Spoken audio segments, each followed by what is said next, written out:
Hi and welcome back. So in this video, let's see how you can delete a subscriber from your list.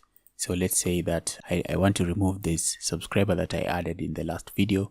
I can just click here and I'll click on delete. As soon as you click on it, you can see that the option to delete will come up here for you. And if you want to delete every subscriber on your list, you'll just come here under manage, and under manage contacts, you can see we have this option to delete all contacts. Once you click on delete all contacts, you will be able to delete everybody just by typing in the word delete as a confirmation.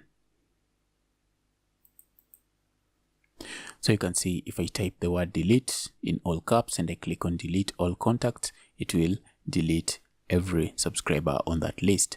So if I want to go back to the list of my subscribers, I'll just click here and click on view contacts, or I can just click on this link.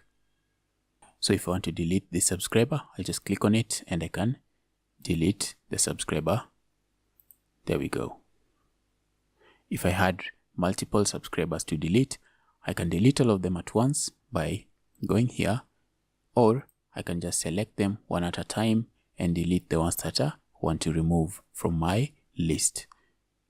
So in this video, you've seen how you can delete a subscriber from your list, and in the next video, let's see how you can import subscribers into your list. So you're going to come here into add subscriber and you're going to click on import contacts, and you're going to see how you can import your subscribers from a different platform into Mailchimp.